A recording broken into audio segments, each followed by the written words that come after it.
Hello, and this video is going to be my 4-week check-in, as well as walking through a little bit of my day and giving you some details about what I'm changing in my posing. I royally fucked up most of the audio, so I'm recording this after the fact, actually while I'm editing it, just to kind of fix what I couldn't salvage. So thank you for watching.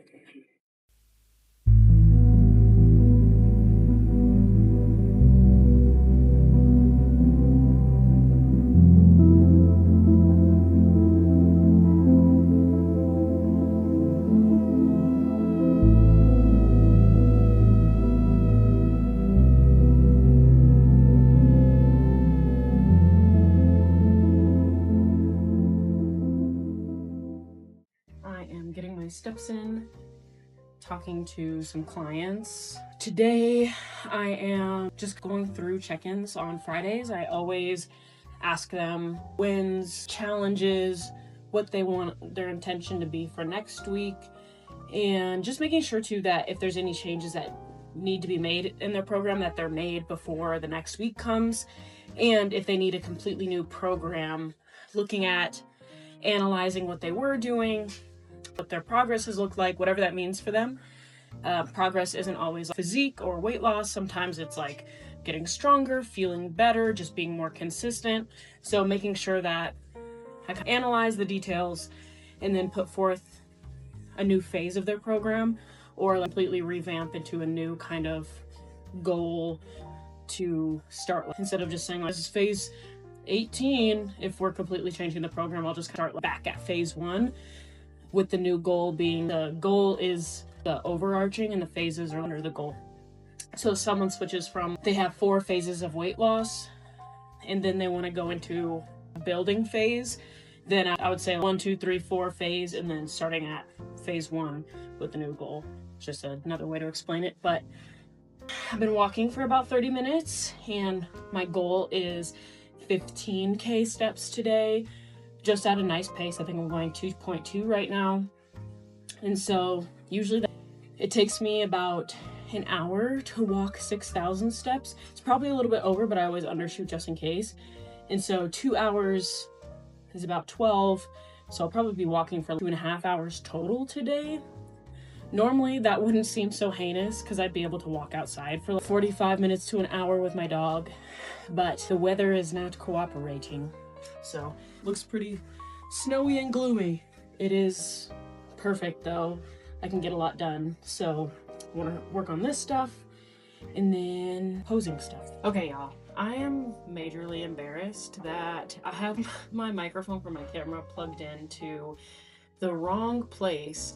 So basically here I'm talking about how I am working on mobility because it's really holding me back from my posing being at its fullest potential. So really working on spinal mobility is my main priority right now.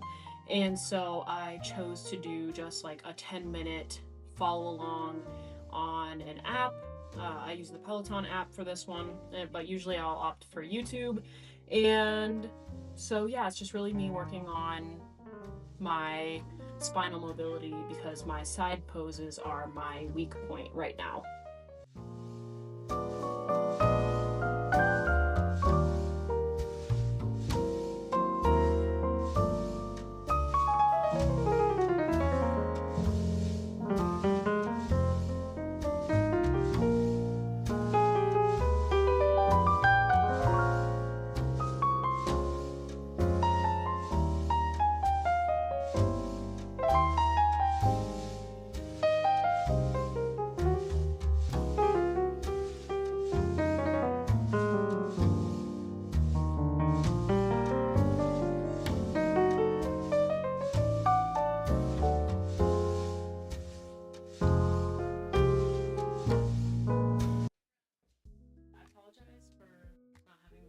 Aesthetically pleasing setup for this.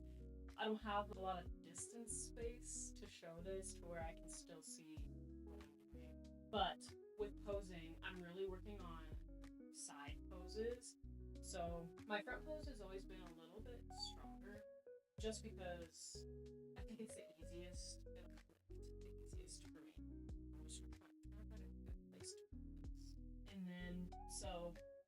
pose, I'm still working on the same things, like core control. And so in my front pose, I'm here, and instead of arching, because they say emphasize the arch, sometimes I can get that rib flare. So I'm working on arching while also controlling. So instead of being here, I'm more here, holding. So I'm almost, instead of thinking, what has helped me with my rib flare is instead of thinking of chest out, I'm thinking of shoulders rotated. So the chest out cue, I'm here. Whereas if I'm thinking of shoulders rotated, I'm here. And then I come to the side pose. And again, if I'm thinking chest out, I'm here. But if I'm thinking shoulders rotated, I'm here. So again, I'm really lacking in that mobility. But ideally, I want to have that anterior pelvic tilt like I'm going into a deadlift. And then what I do is I crunch my pelvis forward a little bit and then rotate. And then I transition, keeping my legs straight as possible, keep that arch. And for me, in the back pose, I'm thinking of pushing my hips back, again tucking down, and then I'm flexing the insides of my thighs. Toes pointed out, so here, and then transition out.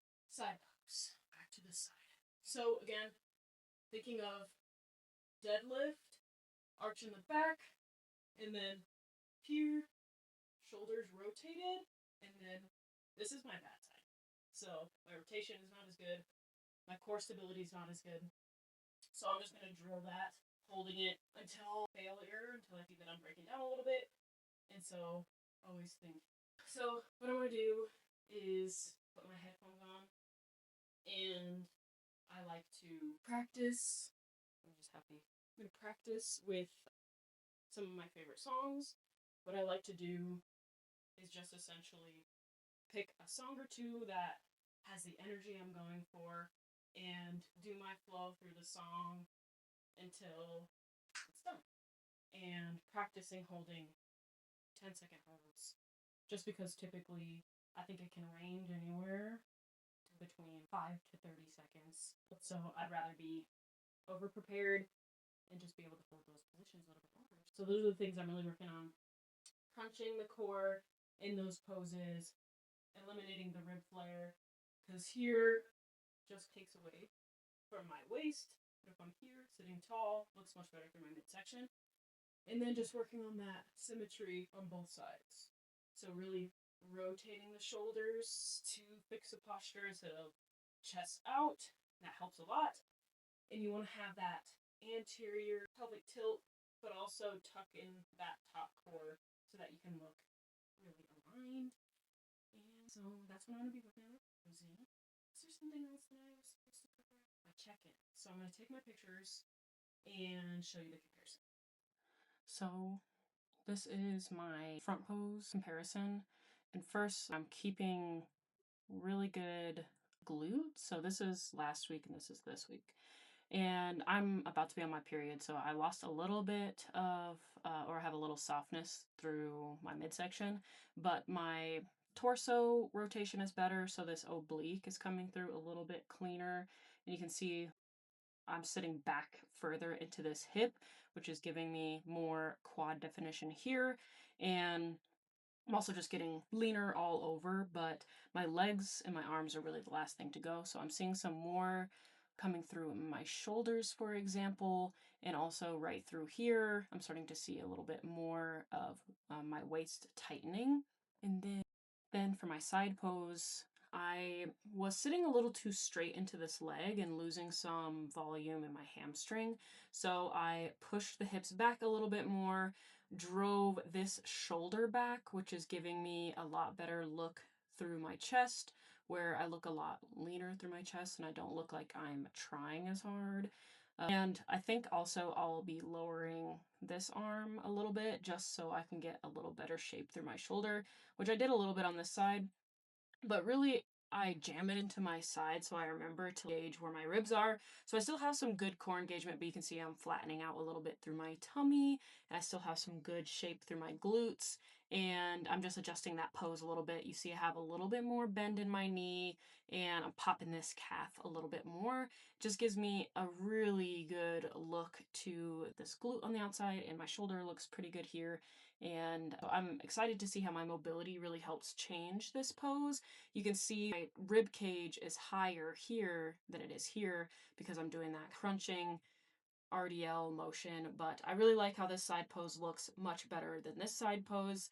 And it's all about finding what works for what accentuates your figure. And the lighting is also different over here. So I would see that I would have some good quad definition through here. You can see that I'm holding on to quad definition, but it just gives me that little boost in hamstring and glute, and especially this area right here, and just better rotation as well. And then the money shot, I've been really working on my back pose in general. You can see I'm a little bit more straight-legged here, a little bit more bend in my knee in this side, which feels better. Now all I have to do is relax my shoulders in this position, and what I've been doing is pushing down on my thighs to bring my torso back up. You can see I'm quite a bit more bent over on this side, but you can tell I'm getting leaner because of this muscle poking out a little bit more. I have a really developed back, so I had to really pull the reins back on upper body development, but I'm holding on to great glute, especially here, and I do have my glute hamstring tie-in coming through, but again, a little slow, and I'm holding on to some water because of my period as well, and really just relaxing through this area, still pushing onto my thighs to bring me upright more, but shoulders down would be what I would cue next. And overall, this is looking pretty good. My glutes are coming through a lot rounder, and I'm holding on to that shape in the quads, which I could probably turn my toes out a little bit more to get even more quad. And I really like that I'm seeing some of this inner thigh come through. I feel like a lot of times I feel like I'm falling flat in this area in particular. And so really driving that knee out to emphasize my quads. I have great glute shape, so keeping that, but I'm holding on to my glutes for my dear life. And I think as I tone up, you can see that I've lost some weight through this area right here, and I'm definitely tightening up through just like my midsection in general, and I can see it in my shoulders too, especially right here. You can see, which is awesome. So overall, I think my posing has gotten better, but I do see some small changes week to week, and I like my posing, how it's starting to shape up, and now I'm just really working on the flow. So just looking at these, I'm going to keep calories exactly where they are for another week, especially with my period incoming, and my steps have been pretty consistent, as well as hydration, and calories have been in a good range. And if anything, I've added just a couple thousand steps because it helps me just flush out, and it also keeps me from getting super hungry. If I feel hungry, I'll just walk and get some steps in, and it helps a lot. And if I feel like I need the energy, I'll pull my steps back and just have a minimum of 10,000, a maximum of 15. So I think that my main priority right now is to protect my training performance.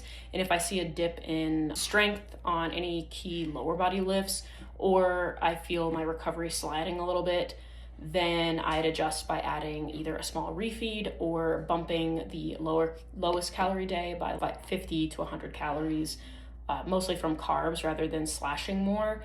A lot of it is not pushing harder, it's recovering better. And so that's something that I've learned a lot with my body. My body is super responsive, and I feel really full today, and so I took my pictures today, but that is not going to be typical as I go through these. I have carb cycling on my upper body, and today's my rest day. I have pretty low carbs, so today I'm only eating like 105, 110 carbs, and then on my training days, I'm eating a little bit higher, like 45. And so I'm leaner than the scale feels. I feel like the scale is kind of inching under. It says most of the time I'm either maintaining or losing half a pound a week, which the closer you get to your stage weight, the slower that the weight comes off. And I'm seeing big changes, even to my eyes, which is the hardest thing to catch. But usually what I'll do is I'll take my videos, take the screenshots, put the comparisons up, and then let myself go do some other things and then come back with some fresh eyes. And also I choose to do it on a day where my mindset is really good, especially with coaching myself. The biggest barrier is emotional involvement and making emotional decisions.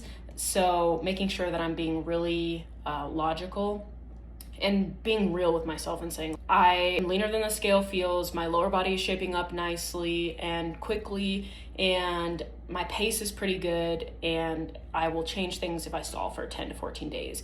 But luckily, the changes that I've made in the past have been working pretty well. My body, like I said, is adapting really well. I feel really strong, actually. I feel good in my workouts, and usually that's not very typical. Last week is always the hardest week for me. Well, so far compared to my last prep, 5.5 to 6 weeks out is pretty hard. And then now I'm coasting into tomorrow will be exactly 4 weeks out. And my body last prep adapted really quickly and almost too quickly to where I flattened out quite too much and I looked smaller than I would have preferred.